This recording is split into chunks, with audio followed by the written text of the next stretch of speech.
sobat, pada kesempatan kali ini aku Rizka absen 21 dan rekanku Dea absen 22. Kami dari kelompok 8 dan akan membawakan 3 materi, yaitu materi yang pertama teori perilaku konsumen, pendekatan kardinal dan ordinal, yang kedua asumsi, dan yang ketiga yaitu keseimbangan konsumen. Oke, materi yang pertama yaitu teori perilaku konsumen, kardinal dan ordinal. Nah, sebelum aku beranjak ke materi, aku mau ngebahas nih, apa sih arti konsumen itu? Arti konsumen dapat dikatakan sebagai orang yang mengonsumsi suatu barang atau jasa, atau dapat dikatakan orang yang menghabiskan nilai guna suatu barang atau jasa. Tujuan utama seorang konsumen yaitu untuk memaksimalkan kepuasannya atau utility. Bagaimana sih seorang konsumen memaksimumkan kepuasannya? Nah, pada materi ini kita bakal ngebahas bagaimana cara seorang konsumen untuk memaksimalkan kepuasannya, yaitu dengan cara teori perilaku konsumen. Teori perilaku konsumen terdapat dua pendekatan, yaitu pendekatan kardinal dan pendekatan ordinal. Apa sih pendekatan kardinal dan ordinal itu? Simak videonya ya. Nah, yang pertama aku bakal ngebahas mengenai pendekatan kardinal. Pendekatan kardinal dapat didefinisikan ketika kita menjadi seorang konsumen yang mengonsumsi suatu barang atau jasa. Dalam kita mengonsumsi suatu barang atau jasa tersebut, kepuasan yang kita dapatkan itu dapat dihitung atau dalam satuannya yaitu util. Jadi, pendekatan kardinal itu kepuasan konsumen yang bisa dihitung. Selanjutnya, pendekatan kardinal itu juga berlaku statement semakin banyak konsumsi, semakin besar juga kepuasan yang kita dapatkan. Hal ini tidak hanya berlaku di pendekatan kardinal saja, melainkan juga berlaku di pendekatan ordinal. Hal yang dibahas di pendekatan kardinal ini yaitu terdapat dua konsep, yaitu konsep kepuasan total atau total utility atau dapat kita katakan sebagai TU, dan kepuasan marginal atau marginal utility atau dapat dikatakan sebagai MU. Nah, ada dua nih konsepnya, ada TU dan juga MU. TU di sini artinya total utility atau kepuasan total. Sedangkan MU itu marginal utility atau kepuasan secara marginal. Marginal di sini dapat dikatakan sebagai tambahan atau perubahan. Jadi bisa kita dapat marginal utility-nya itu dari berapa perubahan total utility-nya kalau misalnya kita mengubah barang yang dikonsumsi. Atau MU itu dapat dicari berapa TU bertambah jika konsumen menambah satu barang atau jasa yang dikonsumsi. Nah, jadi kalau di kurva di sini sudah tertera sumbu yang horizontal, yaitu sumbu X-nya, yaitu kuantiti atau berapa gelas yang kita konsumsi dari 1 sampai 5. Terus di sumbu vertikalnya yang lurus ke atas ini yaitu kepuasannya atau util mulai dari 25, 50, 75 sampai 175. Nah, terus kita tinggal ambil datanya aja nih. Kalau gelas ke 0, maka total utility-nya masih 0 kan ya. Jadi masih di 0 di gelas yang ke 0. Lalu udah mulai gelas yang ke 1, TU-nya 100, tinggal tarik dan titik bulatin di sini. Selanjutnya itu masuk ke gelas yang kedua, TU-nya 150, tarik gelas kedua, TU 150 dan titiknya di situ. Selanjutnya gelas yang ketiga, TU-nya 175, tarik dan titiknya di sana. Selanjutnya gelas yang keempat itu masih 175, titiknya di sana, dan gelas yang kelima TU-nya 150, tarik dan titiknya di sana. Jadi kalau dihubungkan kurvanya, jadi awalnya bakal naik terus dia bakal turun. Jadi ini kurva dari total utility-nya, dari awalnya naik terus lama-kelamaan turun. Nah, terus kurva marginal utility-nya gimana? Kalau marginal utility-nya di gelas ke 0 belum ada marginal utility-nya. Nah, baru ada di gelas pertama. Di gelas pertama dari gelas ke 0 marginal utility-nya 100. Selanjutnya di gelas kedua marginal utility-nya 50. Di sana titiknya. Lalu di gelas ketiga marginal utility-nya menurun jadi 25. Di sana. Lalu Di gelas keempat, marginal utility-nya tetap atau 0 di sana. Dan di gelas kelima, marginal utility-nya menurun bahkan minus di minus 25. Jadi tinggal tarik ke bawah dan titiknya di sana. Nah, jadi kalau di gambar kurvanya, MU itu dia bakal turun terus. Jadi gambar kurvanya turun terus ketika kita makin nambah kuantitinya.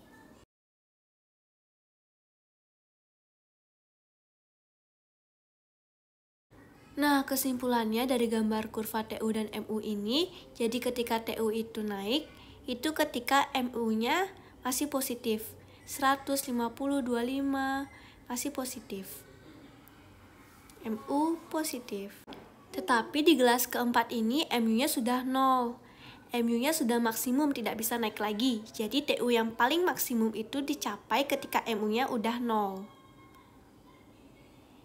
Jadi kalau kita lihat di kurva lagi, TU-nya udah maksimum ketika di 175. Nah, TU akan turun kurvanya ketika MU-nya sudah negatif. Seperti di gelas kelima, negatif 25. Oke, jadi ini tentang TU dan MU. Nah, hal ini dipengaruhi oleh hukum Gosen 1. Apa ya itu hukum Gosen 1? Sebelum ke hukum Gosen 1, coba kita perhatikan kembali kurva MU-nya itu selalu turun, seiring dengan kita tambahin Q-nya. Nah, ini yang dimaksud dengan hukum Gosen 1. Jadi, hukum Gosen 1 itu membahas mengapa MU ini selalu turun. Jadi, hukum Gosen 1 berbunyi, jika jumlah suatu barang yang dikonsumsi dalam jangka waktu tertentu terus ditambah, maka kepuasan total yang diperoleh juga bertambah. Akan tetapi, kepuasan marginal akan semakin berkurang, bahkan bila konsumsi terus dilakukan, pada akhirnya tambahan kepuasan yang diperoleh akan menjadi negatif dan kepuasan total menjadi berkurang. Nama lain dari hukum Gosen 1 ini yaitu Law of Diminishing Marginal Utility, atau law itu hukum, diminishing itu menurunnya. Jadi Law of Diminishing Marginal Utility itu hukum menurunnya MU. Jadi kesimpulannya, jika kita tambahin terus Q-nya, maka yang terjadi MU dari konsumsi barangnya akan semakin turun. Nah, itu teori kardinal. Intinya, teori kardinal kalau kita konsumsi barang dan di sini kita hanya konsumsi barang hanya satu jenis saja, maka kita bisa menghitung kepuasannya tapi kepuasannya itu ada aturannya, yaitu bunyi dari hukum Gosen 1. Selanjutnya, aku bakalan ngebahas mengenai pendekatan ordinal. Pendekatan ordinal ini membahas mengenai kepuasan konsumen yang tidak dapat dihitung. Lah, terus diapain dong? Jadi, di pendekatan ini, kepuasan konsumen hanya dapat dibandingkan atau diurutkan menurut tingkatan tertentu. Terus, tetap berlaku konsep semakin banyak konsumsi barang atau jasa, maka kepuasannya semakin tinggi. Jadi ini berlaku di pendekatan ordinal maupun di pendekatan kardinal. Di pendekatan ordinal ini akan dibahas mengenai lebih detail konsep kurva indiferensi dan garis anggaran. Nah, di kurva garis anggaran yang dapat menjelaskan bagaimana caranya si konsumen itu mengkombinasikan konsumsi dua barang atau jasa, dan akan ada kaitannya dengan teori perilaku konsumen, bagaimana cara memaksimumkan kepuasannya. Nah, selanjutnya di pendekatan ordinal ini akan membahas kurva yang namanya budget line. Yang kita bahas di sini yaitu ada fungsi dan juga ada kurvanya. Nah, sebelum ke fungsi dan kurvanya, budget line ini apa sih? Nah, jadi budget line ini kurva yang menggambarkan kombinasi konsumsi dua macam output. Output di sini bisa barang atau jasa dengan anggaran yang sama. Nah, maksudnya gimana tuh? Jadi, hal ini akan terlihat ketika aku kasih contoh ya. Nah, Misalkan, di sini ada asumsi bahwa kalau kita jadi konsumen mau konsumsi barang, pastinya kita sudah menyiapkan budget. Di sini asumsinya ada dua macam output atau dua macam barang atau jasa yang bakal kita konsumsi. Jadi, budget yang udah kita siapin ini budget untuk mengkonsumsi dua macam barang. Asumsinya, budgetnya harus dihabiskan. Jadi di sini dapat diasumsikan untuk dibelanjain dua macam output. Nah, karena harus dibelanjain dua macam output, jadi budgetnya atau aku sebut I, jadi I-nya harus dihabiskan. Jadi I ini sama dengan harga barang X kali berapa jumlah barang X yang akan kita beli, lalu kita tambah dengan barang kedua, harga barang Y kita kali dengan berapa jumlah barang Y. Nah, ini yang kita sebut sebagai fungsi budget line. Contoh kasusnya tentang fungsi budget line. Nah, misalnya dalam satu bulan kita punya budget 250.000 buat beli tiket bioskop sama popcorn. Nah, harga tiket bioskopnya misalnya 50.000 dan harga popcornnya 25.000. Nah, jadi fungsi budget lainnya bagaimana? Jadi, kita ikutin aja rumus atau aturannya. Jadi tinggal dimasukin I-nya di sini 250.000 sama dengan harga tiketnya yaitu 50.000 QX. Terus kita tambah dengan harga popcorn yang dibeli yaitu 25.000 QY. Jadi dari sini kita udah ketemu fungsi budget lainnya. Nah, dari fungsi budget lainnya ini kita dapat informasi. Informasi penting yang bakal aku bahas di sini adalah berkaitan dengan gimana caranya kita buat kurva budget lainnya. Jadi misalkan kita tidak membeli popcorn sama sekali, maka kita habisin budgetnya di tiket bioskop. Jadi berapa tiket bioskop yang dapat kita beli? Jadi tinggal 250.000 dibagi 50.000, yaitu 5. Jadi maksimal tiket bioskop yang bisa kita beli kalau kita tidak membeli popcorn yaitu 5 tiket. Nah, misalnya kalau kita balik, kita habiskan budgetnya untuk beli popcorn, maka 250.000 dibagi 25.000, maka akan dapat maksimal popcorn yaitu 10. Dua hal ini sangat berguna ketika kita membuat kurvanya. Nah, sekarang kita akan masuk ke kurvanya. Kurva budget line. Nah, di sini sumbu horizontalnya ada tiket bioskop dan sumbu vertikalnya ada popcorn. Intinya di sini budget line itu sumbu-sumbunya dua macam barang yang dikonsumsi.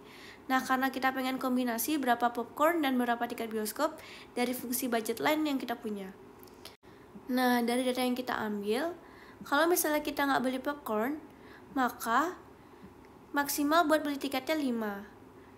Dan XY-nya itu 0. Maka di sini kita cuma bisa beli 5 tiket bioskop. Maka nilai QX pada kurva ditulis 5. Nah, sekarang kita balik. Kalau kita tidak beli tiket bioskop sama sekali, maka QX-nya 0 dan QY-nya maksimal dapat beli 10. Maka di sini titiknya 10. Jadi dua titik ini kita tarik jadilah kurva budget line yang di garis yang hijau. Jadi membuat kurva budget line hanya memerlukan dua data ini saja. Oke, tadi kita bahas mengenai budget line. Budget line itu dua macam output dengan anggaran yang sama. Kita ambil contoh, misalkan ada titik A nih, ketika QX-nya kita konsumsi 1, maka di sini QY-nya bisa kita konsumsi 8. Anggarannya masih sama, yaitu 250.000. Kita ambil contoh lagi, yaitu misalkan QX-nya kita ambil 3, maka konsumsi QY-nya kita bisa konsumsi 4 QY. Intinya, jika titiknya masih dalam sepanjang kurva budget line, dia masih dengan anggaran yang sama. Kecuali misalnya kita ambil titik D. Nah, tiket bioskopnya 1 50.000 dan popcornnya 4 itu 100.000. Maka anggarannya 150.000 dan itu anggaran yang masih sisa. Jadi titik D bisa dikonsumsi tapi budgetnya nggak semua habis. Namun asumsinya budgetnya harus dibelanjakan semuanya. Jadi titik D ini sebenarnya kurang optimal bagi konsumennya untuk konsumsi barang. Jadi mending si konsumen ini pilih titik yang di A dan di B. Nah, tapi gimana caranya kalau titik C ini di luar budget line? Jadi titik C, titik di luar budget line itu kurang anggarannya. Jadi titik C tidak bisa kita konsumsi. Jadi bisa kita ambil kesimpulan Titik A dan B kita beli karena budgetnya sama, sedangkan titik C kita nggak bisa beli karena budgetnya kurang. Dan titik di D kita mampu beli sesuai budget namun budgetnya tidak optimal semuanya dipakai. Asumsi-asumsi dalam ekonomi mikro dibagi menjadi dua, yaitu asumsi umum dan asumsi khusus ekonomi mikro. Asumsi umum ini dipakai baik oleh teori ekonomi mikro maupun kebanyakan teori ekonomi lainnya. Asumsi umum ini dibagi menjadi tiga, yaitu asumsi rasionalitas, asumsi ceteris paribus, dan asumsi penyederhanaan. Yang pertama yaitu asumsi rasionalitas. Asumsi ini berlaku untuk semua teori ekonomi. Pelaku ekonomi yang diasumsikan bersikap rasional, biasa disebut juga homo economicus atau economic man. Penggunaan asumsi ini pada teori konsumen terwujud dalam bentuk asumsi bahwa rumah tangga keluarga senantiasa berusaha memaksimumkan kepuasan. Yang kedua yaitu asumsi ceteris paribus. Sebutan lain untuk asumsi ini adalah asumsi other things being equal, atau lain-lain hal tetap sama atau lain-lain hal tidak berubah. Yang dikehendaki oleh asumsi ini ialah bahwa yang mengalami perubahan hanyalah variabel yang secara eksplisit dinyatakan berubah. Yang ketiga yaitu asumsi penyederhanaan. Banyak sekali mengurangi kompleksnya permasalahan agar supaya permasalahannya lebih mudah dianalisa dan dipahami. Selanjutnya yaitu asumsi khusus ekonomi mikro dibagi lagi menjadi dua, yaitu yang pertama asumsi equilibrium parsial dan yang kedua yaitu asumsi tidak adanya hambatan atas proses penyesuaian. Asumsi khusus ekonomi mikro hanyalah terbatas kepada asumsi-asumsi yang banyak dipakai oleh ekonomi mikro, akan tetapi tidak selalu digunakan dalam teori-teori ekonomi lainnya. Yang pertama yaitu asumsi equilibrium parsial. Asumsi ini mengasumsikan tidak adanya hubungan timbal balik antara perbuatan-perbuatan ekonomi yang dilakukan oleh pelaku-pelaku ekonomi dengan perekonomian di mana pelaku-pelaku ekonomi tersebut berbeda. Yang kedua yaitu asumsi tidak adanya hambatan atas proses penyesuaian. Apabila suatu harga mengalami perubahan, maka berapapun kecilnya perubahan tersebut selalu diasumsikan bahwa konsumen melaksanakan penyesuaian atau adjustment. Menurut kenyataan, banyak hambatan-hambatan yang menyulitkan pelaksanaan penyesuaian tersebut. Materi selanjutnya yaitu keseimbangan konsumen. Dengan menggunakan kedua kurva, yaitu kurva indifferent dan budget line, maka dapat ditunjukkan di mana konsumen akan mencapai kepuasan yang maksimum. Kepuasan maksimum apabila garis anggaran pengeluaran disinggung oleh kurva kepuasan yang paling tinggi. Persinggungan antara budget line dan kurva indifferent ini menggambarkan kombinasi barang yang diinginkan konsumen yang menunjukkan konsumen akan mencapai kepuasan yang maksimum. Keadaan ini dikenal dengan sebutan garis keseimbangan konsumen. Dengan demikian, keseimbangan konsumen adalah pemaksimuman kepuasan yang digambarkan adalah tingkat kepuasan maksimum dari mengkonsumsi dua barang dengan menggunakan sejumlah pendapatan tertentu. Bisa dilihat, yaitu IC1 dengan titik A dan B menunjukkan kepuasan konsumen belum optimal. IC2 dengan titik C, konsumen mencapai titik kepuasan optimum. IC3 dengan titik D, anggaran konsumen tidak mencukupi untuk memenuhi kebutuhan barang X dan Y. Kepuasan maksimal konsumen akan tercapai pada rasio marginal utility terhadap harga sendiri suatu barang telah sama, yaitu MUX per PX sama dengan MUY per PY. Pada kondisi ini, tambahan manfaat yang diperoleh persatuan uang yang dikeluarkan untuk mengkonsumsi komoditas X sama dengan tambahan manfaat yang diperoleh persatuan uang yang dikeluarkan untuk mengkonsumsi komoditas Y.